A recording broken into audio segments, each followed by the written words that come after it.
Place à l'édito politique sur Europe 1 avec Le Figaro. Bonjour Alexis Brézet. Bonjour Dimitri, bonjour à tous. Alexis, depuis 2 jours, le Conseil de Paris se déchire sur un sujet inhabituel, le fameux voyage semi-public, semi-privé d'Anne Hidalgo fin octobre en Nouvelle-Calédonie d'abord, puis en Polynésie française. D'après vous, Alexis, est-ce que cette affaire peut avoir des conséquences politiques ? Vous connaissez la chanson, Dimitri. Un jour j'irai à Tahiti, c'est là que je vivrai ma meilleure vie. Bon, on va l'écouter pour vous. Kinvey, pourquoi pas ?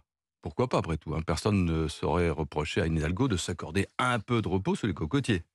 Le problème, c'est quand elle raconte, après coup, qu'elle s'est rendue là-bas pour, tenez-vous bien, visiter la plage qui accueillera les compétitions de surf aux Jeux Olympiques et qu'on découvre en réalité qu'elle n'a jamais mis les pieds sur cette fameuse plage et qu'elle a laissé un obscur adjoint le soin de mesurer la taille des vagues pendant qu'elle-même était partie sur l'île voisine où réside sa fille.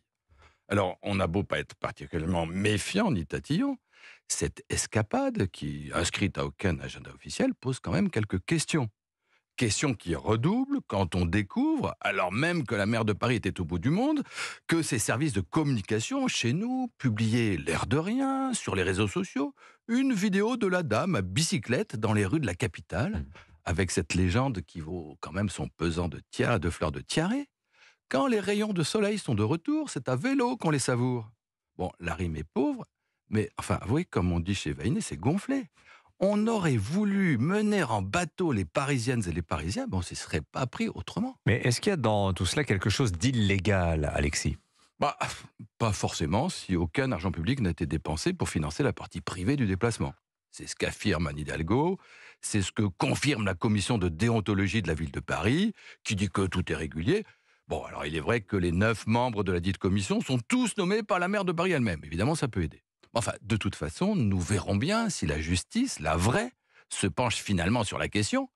Et ce qui est sûr en attendant, c'est que dans le contexte actuel, le Hidalgate tahitien tombe mal, et même très mal pour la maire de Paris. Mais pourquoi donc, si juridiquement, rien n'est établi ?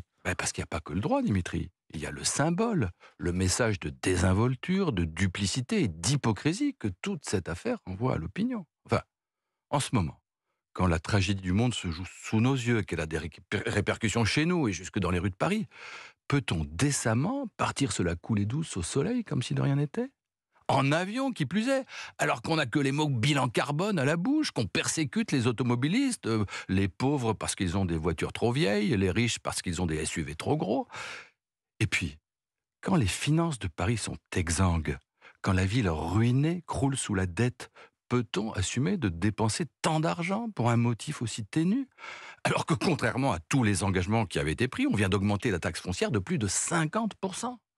Non, évidemment non.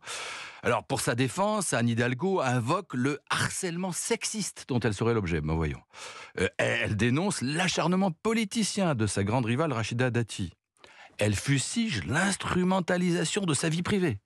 Oubliant au passage que lorsque Jean-Michel Blanquer s'était rendu quelques jours à Ibiza, en vraies vacances, lui, entièrement à ses frais, lui, et sans s'inventer une mission sur le motel éducatif ibizien, elle avait été une des premières à l'accabler.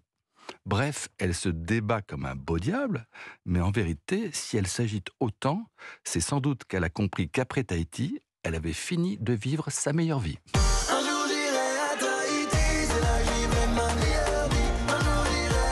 Je sais que vous vouliez l'entendre, Alexis, on l'avait Mais déjà dit. maintenant, on sait ce qu'écoute Alexis Brézet au bureau.